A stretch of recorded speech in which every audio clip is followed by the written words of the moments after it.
성인 10명 중 1명에서 나타나는 흔한 질환. 서구적인 식생활과 인구의 고령화로 꾸준히 환자가 늘고 있는 질환이 있습니다. 바로 소화를 돕는 작은 기관인 담낭에 생기는 질환인데요. 얼마 먹지 않아도 배가 거북하고 소화가 잘 되지 않거나 가끔 명치 쪽으로 통증이 느껴진다면 담낭 질환을 의심해 봐야 합니다. 자고 일어났는데 갑자기 명치가 확 누르듯이 아프면서 거의 뒹굴 정도 수준으로 아프더라고요. 최근 콜레스테롤과 지방 함량이 높은 육류 위주의 음식 섭취와 불규칙한 식생활 등으로 담낭 질환의 발생 빈도가 증가하고 있는데요. 병이 발생해도 큰 증상이 없는 경우도 많아서 건강검진을 통해 우연히 발견되는 경우가 많죠. 콜레스테롤 등 담즙 성분이 담낭이나 담관에 돌처럼 굳어지는 담석증부터 담석에 의한 만성적인 염증으로 생기는 담낭염, 담낭용종, 그리고 담낭암까지 작은 담낭에 생길 수 있는 질환은 매우 다양한데요. 지방의 소화를 돕는 담즙 저장고, 담낭 질환의 모든 것, 온에어 닥터스에서 자세히 알아봤습니다. 우리 몸의 우측, 간 아래쪽에 붙어있는 주머니 모양의 장기인 담낭, 흔히 쓸개 주머니라고 부르는데요. 담낭은 간에서 만들어진 담즙을 농축해서 보관하는 역할을 하는데요. 담즙은 지방의 소화와 흡수를 도와주는데 담낭은 담즙을 6배에서 최대 10배까지 농축했다가 지방이 있는 음식을 먹었을 때 담즙을 분비해서 지방의 분해를 도와줍니다. 이때 간에서 만들어진 담즙이 흘러가는 길을 담도계라고 부릅니다. 담도계는 간, 담관, 쓸개라고 불리우는 담낭으로 이루어져 있는데요. 간은 담즙을 만들어내는 유일한 장기이고 담낭은 만들어진 담즙을 일부 소량 보관하는 곳이고 담관은 간과 담낭의 담즙을 소화기관으로 보내주는 유일한 길입니다. 이렇게 보내진 담즙은 십이지장에서 음식물과 만나 지방의 소화 흡수를 돕게 됩니다. 대표적인 담낭 질환으로는 담낭 내부에 돌이 생기는 담낭 결석과 이로 인해 염증을 일으키는 담낭염이 있는데요. 특히 담즙을 생산하는 간에 문제가 생기면 담석이 생길 확률이 높아지는데 간 경변 등의 간 질환이 있는 경우 특히 주의가 필요합니다. 그리고 50대 이상에서 발병률이 올라가고 여성 호르몬 영향으로 남성보다 여성의 발병률이 높은 편인데요. 오랜 기간 금식하거나 극도의 다이어트로 갑자기 체중을 줄인 경우도 담낭 수축 이상과 담즙 정체를 유발해서 담즙 내 콜레스테롤 등이 돌처럼 굳어져 담석을 유발할 수 있습니다. 최근 서구화된 식생활과 인구의 고령화로 담석증 환자는 꾸준히 늘고 있는데요. 건강보험심사평가원의 담석증 진료 인원 통계를 살펴보면 13만 6,774명이었던 담석증 환자가 16만 480명으로 크게 증가했고 성별 점유율을 살펴보면 남성보다 여성 환자가 더 많은 것으로 나타났습니다. 50대가 21.8%로 가장 많았고 50대 이상 환자가 전체의 약 70%로 높은 비율을 차지하고 있습니다. 최근 들어 담석증 중에서 콜레스테롤 담석이 많이 발생하고 있는데요. 그 이유는 서구화된 식생활로 인해서 콜레스테롤 섭취가 많아지게 되고 담즙 성분 중에 콜레스테롤 성분이 많아지게 돼서 그 성분이 굳어지게 되어 담석증이 생기고 있습니다. 젊은 여성에 있어서 다이어트로 인해서 담석 발생이 많이 일어나는데요. 이유가 다이어트로 인해 영양분이 충분히 섭취되지 못하면은 그 담즙 성분 중에 담즙산의 성분은 줄어들고 오히려 콜레스테롤 비율이 올라가면서 콜레스테롤 담석이 많이 생기게 됩니다. 요새는 다이어트로 인해서 10대에서도 담석이 잘 생기고 있습니다. 담낭에 생기는 질환은 크게 4가지가 있습니다. 담낭 안에 생긴 혹인 담낭용종이 있고요. 이러한 담석 질환이 오래 지속된 후 발생하는 담낭암이 있죠. 담낭 질환 중에서도 가장 빈번히 발생하는 담석증은 주로 담낭 안쪽과 담즙이 내려가는 가느다란 길인 담도에 많이 생깁니다. 가장 큰 특징은 심아부라고 지칭되는 명치 부위에 쪼이는 듯한 통증인데 지속 시간은 주로 1시간에서 5시간입니다. 5시간 이상 지속되는 경우는 드문데요. 경우에 따라서 3분의 1의 환자에서는 등과 우측 견갑골로 방사되는 통증이 발생합니다. 수일에서 수개월 간격으로 명치 부위에 발생하는 통증을 담성 산통으로 지칭할 수 있고, 이런 통증은 담석과 담낭염의 진단의 가치가 큽니다. 이런 통증의 원인은 담석이 담낭의 입구를 막게 되어 담즙의 배출을 원활하게 하지 못하게 해서 담낭의 압력을 증가시켜서 생기는 통증입니다. 소화기관인 담낭에 병이 생기는 경우 치료를 위해 담낭을 절제하기도 한다는데요. 담낭이 없어도 일상생활에는 지장이 없나요? 맞습니다. 담낭은 소화에 있어서 필수적인 장기가 아니므로 담낭 절제술 후에도 소화 기능에 문제 없고 약을 먹을 필요도 없고 음식을 가릴 필요도 없습니다. 그럼 담낭을 절제한 후에는 담낭이 없으니까 다시 담석이 생기지는 않겠네요? 아닙니다.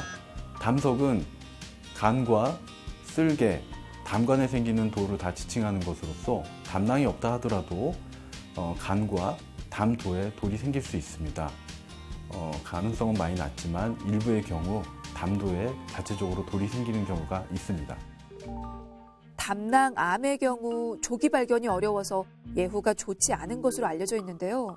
원장님, 담석증의 경우는 담낭암으로 발전할 수 있습니까? 네, 그렇습니다. 담낭염, 담낭용종, 담석의 경우 모두 암을 일으키는 중요한 인자입니다. 담석 질환의 경우 무증상으로 건강검진에서 발견되는 경우가 많은데요. 이 경우 치료할 필요가 없다고 하던데 원장님 어떻습니까? 아닙니다. 무증상 담석인 경우에도 치료를 해야 되는 경우가 있습니다. 담석의 크기가 3cm 이상인 경우, 담낭 용종과 같이 있는 경우, 당뇨를 앓고 있는 경우, 기대 수명이 20년 이상 남은 분들은 담낭 담석을 꼭 치료해야 됩니다. 평소 소화불량에 시달렸던 환자. 복중파에서 담석이 있고 네. 담석의 크기가 어느 정도 된다고 그래요? 한 1cm 정도 된다고 하더라고요. 1cm 네. 정도면은 처음에는 위가 잘못된 것처럼 쓰린 증상이 있었어요. 근데 그게 계속 지속적이진 않았었고요. 계속 밥 먹고 나서도 쓰린 게 있다가 또 감쪽같이 또 사라졌다가 그게 계속 반복됐었거든요. 본인 말고 네네. 다른 가족분들 중에서 담석 질환이 있는 분들이 있어요? 친척 중엔 있는데 이게 직계 가족에는 없어요. 굉장히 유전적인 경향이 좀 강한 편이라 네. 네. 여자분들이 흔해요. 여자분들이 이제 출산도 하고 근데 그 여성 호르몬 중에서 에스트로겐이 그 담즙 안에 있는 콜레스테롤 분비를 많게 해가지고 그 농도가 진해지거든요. 담석으로 인한 만성 담낭염이 의심되는데요. 명치부 통증은 이 안쪽으로 이렇게 생기는데 특히 이제 왼쪽 부분이 불편한 경우가 많고 사실 담낭에 염증이 생기는 담낭염은 크게 급성과 만성 두 가지로 나눠집니다. 결석이 담낭관을 막아서 담즙이 빠져나가지 못해 생기는 급성 담낭염의 경우 산통보다 더 아프다고 알려진 담도산통을 느끼게 되는데요. 담석이 담낭벽을 자극해서 담낭벽이 점차 두꺼워지는 만성 담낭염의 경우 담낭벽이 딱딱해지고 석회화되면 담낭암의 위험이 높아지게 됩니다. 담낭 질환은 환자의 병력 청취와 진찰 소견을 기초로 해 혈액 검사와 복부 초음파, CT 등의 영상 검사로 확진하는데요. 갑자기 발생한 오른쪽 상복부의 통증과 발열, 그리고 혈액 검사에서 백혈구 증가와 같은 염증 소견이 있는 경우 급성 담낭염을 의심할 수 있습니다. 사실 만성 담낭염의 경우에는 혈액 검사에서 전혀 이상 소견이 없으시고요. 급성 담낭염의 경우에는 혈액 검사 중 백혈구 수치가 올라가는 경우가 있고 그 중에서도 담도염의 경우에는 좀 혈액 검사가 진단적 가치가 큰데요. 담도염이 생겼을 경우에는 간 수치의 상승, 그다음에 췌장 효소 수치의 상승, 백혈구 수치의 상승, ALP라고 불리우는 알칼라인 포스파테이즈의 상승으로 진단 내릴 수 있습니다. 담낭염의 경우 보통 췌장염, 맹장염, 위염, 소화성 궤양, 신장의 결석 등과의 감별을 위해서 혈액 검사 외에도 단순 방사선 촬영, 복부 초음파, CT 등의 검사를 시행하는데요. 컴퓨터 단층 촬영의 경우 간, 담낭, 췌장을 전반적으로 관찰할 수 있고 혹을 감별하거나 담관의 폐색 여부를 객관적으로 진단할 수 있습니다. 담석 질환 진단에 가장 쉽고 흔하게 사용하는 복부 초음파. 담석의 90% 이상 진단이 가능한데요. 초음파 검사는 검사 시간이 빠르며 시술 기구를 삽입하지 않은 비침습적 검사로 담낭뿐 아니라 담관, 간, 췌장 등의 기관을 동시에 살펴볼 수 있다는 장점이 있습니다. 무증상 담석인 경우에는 사실 지켜보는데 그것도 모든 분들을 다 지켜보는 건 아니고 담석의 크기가 3cm 이상인 경우, 그리고 당뇨가 같이 있는 분의 경우, 담낭 용종과 같이 있는 경우, 담석의 크기가 다양하고 여러 개인 경우에는 수술을 권하게 되고, 특히 기대 수명이 20년 이상 남은 분들에서는 또 수술을 권하게 됩니다. 근데 증상이 있을 경우에는 무조건 수술을 권하게 되고요. 수술만이 유일한 그 치료 방법입니다. 약물 치료는 안전하고 간편한 방법이지만 재발률이 높고 완치율이 낮아서 지금은 현재 쓰이고 있지 않습니다. 급성 담낭염과 같이 담도산통 등 증상이 있는 경우 담낭 절제술과 같은 근본 치료를 시행하는 것이 좋습니다. 담낭 기능이 저하된 경우, 담낭 용종이 동반되는 경우는 담낭 절제술이 필요한데요. 담낭 절제술은 약 100년 전에 시작돼 담낭 결석과 급성 담낭염의 가장 중요한 치료법으로 인정되었습니다. 특수한 수술기구를 이용한 복강경 담낭 절제술. 이전 개복 수술보다 통증이 적고 회복이 빠르며 흉터가 적다는 장점이 있는데요. 담낭염의 치료는 쓸개를 떼어내는 담낭 절제술밖에 없는데요. 예전에는 배를 크게 개복해서 하는 개복술이 있었습니다.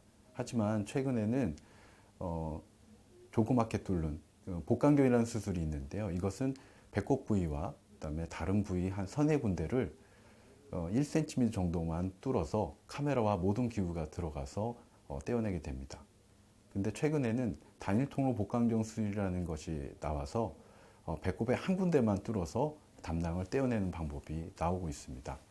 이런 단일 통로 복강경 수술을 시행하는 병원은 많지 않은데 이것은 이제 기술적으로 좀 더 숙련된 기술이 필요하기 때문입니다. 평균 5년 생존율 28.2%로 알려진 담낭암. 췌장암, 폐암에 이어 세 번째로 생존율이 낮은데요. 특히 담석이 있는 사람은 담석이 없는 사람보다 담낭암 발생 위험이 5배에서 최대 10배 정도 높은 만큼 담낭벽이 석회화된 경우에는 정기적인 추적 검사를 통해서 치료 여부를 결정해야 합니다. 담낭암의 예후는 사실 생각보다 굉장히 안 좋아서요. 췌장암과 비슷할 정도로 예후가 안 좋습니다.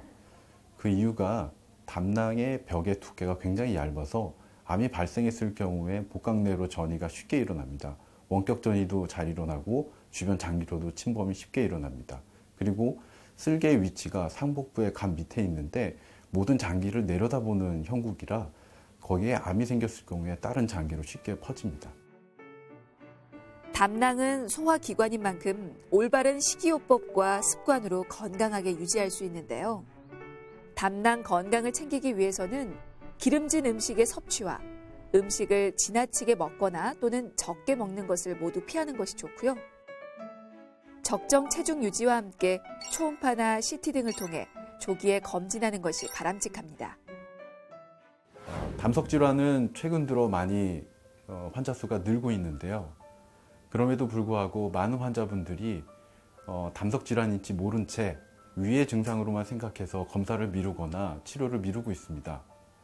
하지만 담석의 치료, 담낭염의 치료는 빨리 하면 할수록 좋은데요. 염증이 지속된 경우에는 합병증의 발생 비율이 높아지기 때문입니다. 특히 담낭이 없어진 다음에 소화 기능이 떨어질까봐, 그리고 음식을 못 먹는 게 있을까봐 걱정하는 분들이 많은데요. 그런 일이 전혀 없으므로 소화 기능과 음식을 가릴 필요가 전혀 없습니다. 빨리 담석 치료를 받는 것이 언제나 도움이 됩니다. 담낭 질환은 거의 대부분 초기 증상이 없어 건강검진에서 우연히 발견되거나 발견 후에는 증상이 없어 치료를 미루기도 쉬운데요. 하지만 담낭에 생긴 담석은 만성화되고 암으로 악화될 수 있는 만큼 조기 검진과 적극적인 치료로 담낭 건강을 챙기면 좋을 것 같습니다.